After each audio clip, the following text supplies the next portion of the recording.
The first 2 seasons of Attack on Titan are brimming with spoilers that do not spoil the show simply because of how out of context they are. We get one of our smaller spoilers during Hanji's experiments on the pure Titans known as Sawney and Bean, who were named after the real-life Scottish cannibal Sawney Bean. At this early point in the story, Titans were considered to be separate beings from humans. Naturally, Titans eating Titans would be considered cannibalism. Titans eating humans would not evoke the same sentiment. Yet, Hanji naming the Titans after a cannibal was a tell on the beings engaging in cannibalism, which would mean that the Titans were humans after all. Thus, their names turned out to be a fitting moniker as well as a grand example of foreshadowing, which eventually revealed the secrets behind the anatomy of their Titans and how there existed a group of humans whose bodies could be changed into that of Titans by their founder. But this video is about Sawney and Bean specifically, two pure Titans Squad Commander Hanji Zoe had a great affection for, despite their lack of speech and expression. But before we get to the heart of the topic, don't forget to like and subscribe to our channel to stay up to date with the latest marvelous videos. Who are Sawney and Bean? How did they end up getting captured? Prior to becoming test subjects for Hanji Zoe's experiments, Sawney and Bean had infiltrated the Trost district after Bertholdt's colossal titan breached Wall Rose at the end of the 5th episode. They were part of the horde of titans that invaded the Trost district. The chaos was controlled after Eren Yeager was made to plug the hole in his attack titan form. The titans that had entered the district were eliminated, but Sawney and Bean were captured alive for Hanji, who was desperate to study the behavioral patterns of titans. Some time ago, the Survey Corps had set out on an expedition where they learned about Ilse Langnar and her notebook, which had accounts of a talking titan. This unusual scenario motivated Hanji to ask for permission from Erwin Smith to capture the titans alive. Previously, such missions had led to the deaths of several soldiers in the Corps due to its dangerous nature. However, Hanji had devised a method of chaining or jailing the titans, which led to the capture of pure titans without causing any collateral damage. Following the plugging of the breach in Wall Rose, a similar method was used to capture Sawney and Bean from within Trost. The experimentations were needed and important for 3 reasons. The first obvious one would be for humanity's continued survival. They were still able to kill some titans in the first place because they had figured out that the nape was their weakness. This led to the usage of the ODM gear and the dual swords, allowing human soldiers to take out their predators. Acquiring more knowledge would surely lead to the advancement of humanity within the walls. Because the people in Paradise were unaware of the existence of the outside world, they firmly believed that the Titans had driven humanity to the brink of their extinction, which made it even more necessary for them to learn more about their enemies. Secondly, Hanji was obsessed with learning about Titans. She had joined the Survey Corps due to her hatred for these beings, much like many others. However, she was able to figure out that what they saw of Titans and what they truly were, in essence, told different stories. For this reason, Hanji wanted to see Titans in a different light compared to her comrades. Her thirst for knowledge and fixation on Titan science helped her case. Finally, we have Erwin Smith, who kept a cooler front on wanting to protect humanity and help in their advancement against the Titans. However, Erwin's true goals revolved around learning the true nature of not just the Titans, but of the world, where odd creatures like the Titans had begun to exist. His father used to be a school teacher who had a hypothesis that spoke about Titans having been humans once upon a time. Erwin kind of believed the same, and in more ways than one, wished for this theory to be confirmed. This was supported by the fact that Erwin's father was captured, tortured, and killed by the military police brigade, who worked under the orders of the Eldian royal family. Hence, Hanji telling him about the talking Titan that Langnar had written about gave him the necessary push, allowing him to give a green signal to Hanji's plans of capturing Titans.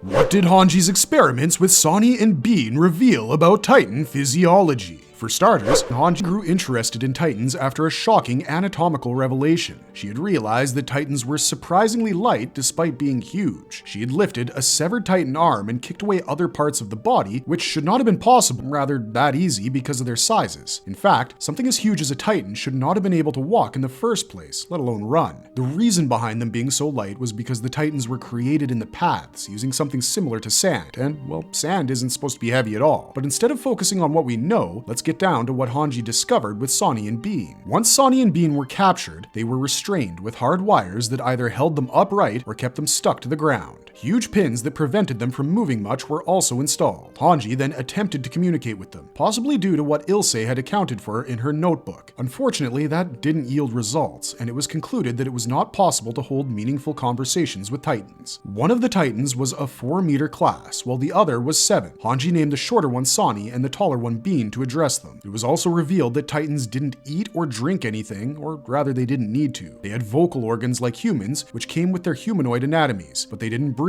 which was extremely strange for creatures that were considered to be alive. Next, Hanji conducted experiments revolving around testing the level of pain tolerance that Titans had. She stabbed Bean in the eyes and several other places, which made Bean grunt in pain. Of course, the Titan was regenerating from its wounds and letting out steam, since the nape was still intact, keeping its connection to the coordinate via the paths. Hanji then moved on to Sawney, who, unlike Bean, didn't react to pain. Even after its heart was stabbed, Bean proved to be more introverted, according to Hanji. One thing Hanji wanted to find out was whether Titans had a weakness other than the ones in their napes. Her experiments proved that getting the nape was possibly the only way to kill a Titan, and this strengthened Hanji's theory that what Titans seemed to be and what they were two very different things.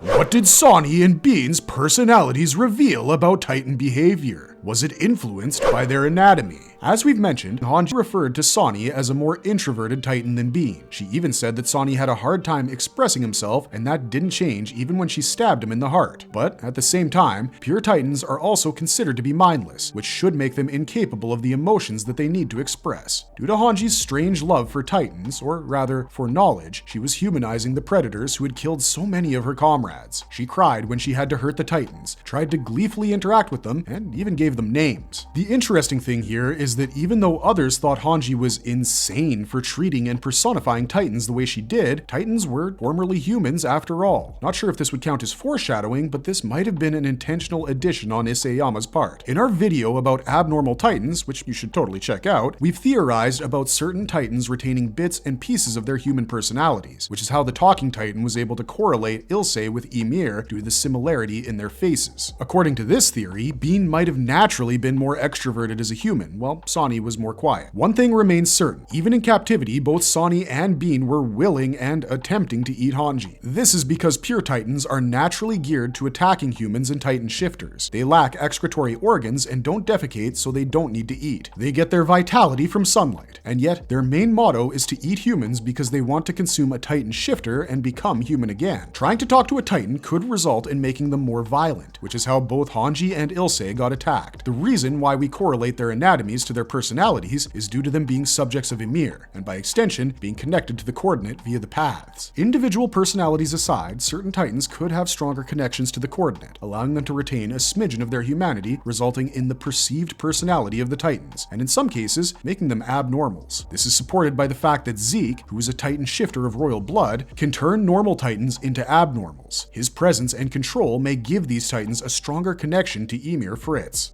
How did Hanji realize the Titan's main weakness thanks to their behavior and physiology? One of the main experiments Hanji conducted on Sawney and Bean tested the vitality of the Titans and its source. Whenever the Survey Corps set out for expeditions, it was always when the sun was out. Titan attacks post-sunset were quite rare, so Sawney and Bean were deprived of sunlight. The lack of light made Sawney inactive and sluggish within an hour, while it took 3 more hours for Bean to reach the same level of lethargy. This proved that the Titans required sunlight as a source of energy or vitality, but then again, Titans were not a monolith. The same stimuli, or lack thereof, would manifest slightly differently in each Titan. Hanji also called Sawney the introverted Titan, due to which we made our hypothesis on the link with the coordinate. It is possible that Sawney's weaker link that resulted in it not expressing pain or anything beyond its desire to eat the human right in front of it could make it more inactive in a sense. This probably resulted in Sawney shutting down far earlier than the more expressive Bean with its stronger link to the coordinate. Following the revelation, Hanji assumed that cutting Titans off from sunlight, which was their only source of energy, could result in their death. This would spell the end of her Titan experiments, so she moved on to the next phase instead of checking out what would happen if Titans were kept away from sunlight for a long period. This was a false alarm on Hanji's part, because we know that Titans cannot die from the lack of sunlight, otherwise the wall Titans wouldn't have been able to survive for a century. Even Soldier Ymir spent decades buried and away from the sunlight. This lack of light kept it inactive until it sensed a human presence, but it most definitely didn't die.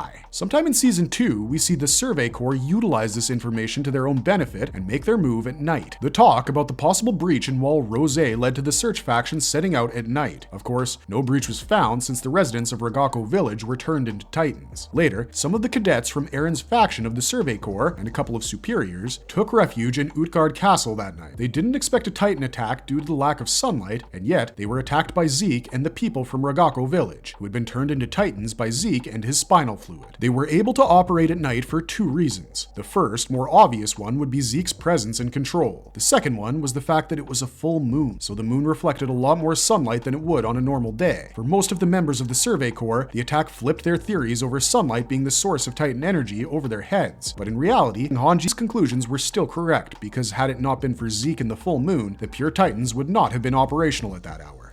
Why did Hanji's experiments with the two Titans get cut short? What was their impact on the series? The morning after Hanji ecstatically told Aaron about the Titans, Sawney and Beane were killed by Annie Leonhardt, who was a mole from Marley's Paradise Operation program and the wielder of the female Titan. She was afraid that continued experimentation could lead to the people of Paradise figuring out things that they shouldn't know, so she killed them. While Annie fled the scene after killing the test subjects, someone spotted her. Well, not her face, but they noticed how the killer was escaping using the ODM gear. This led to a thorough inspection of the gears of all cadets, where Annie used the deceased Marco's gear as her own to get away with it. Armin was the one who had noticed this, but it didn't ring any alarms back then. It wasn't until the female Titan arc and the shifter's odd behavior that Armin managed to put two and two together and reveal the Titan's identity. Many of the viewers were able to guess that Annie was the female Titan because of two simple reasons. One, because Annie joined the military brigade instead of the Survey Corps and lost a fair amount of screen time while having been hyped up as a very promising fighter, so she would realistically have a prominent role. The second one was simple. The female Titan just looked like Annie, and by this time, we'd already seen Aaron's attack Titan, who had brown hair and green eyes. The Titan looked more akin to the adult Aaron with its longer face and hair, but in Season 1, visual emphasis was laid on Aaron's green eyes as a human and Titan, which made us assume that one could recognize the wielder of a Titan from its appearance. Mikasa was in the same boat as us, as she believed that the female Titan looking like Annie meant that Annie was possibly the Titan. However,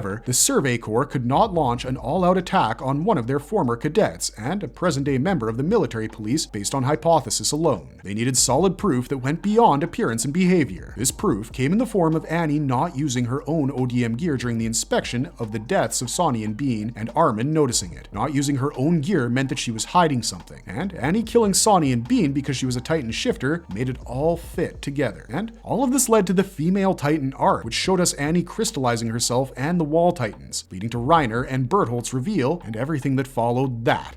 Marvelous verdict! While the experiments conducted on Sawney and Bean didn't reveal much, the two Titans eventually became an important addition to the story, as it was Hanji's experiments getting cut short that ultimately set off a chain reaction of events. In fact, it all began with Hanji finding their anatomies to be slightly off after she realized the difference in perceived weight and real weight. And with that, today's video comes to an end. Did you enjoy it? If so, don't forget to comment down below and share your thoughts on Sawney and Bean with us. Until next time, thanks for watching, stay safe out there, and have a marvelous day.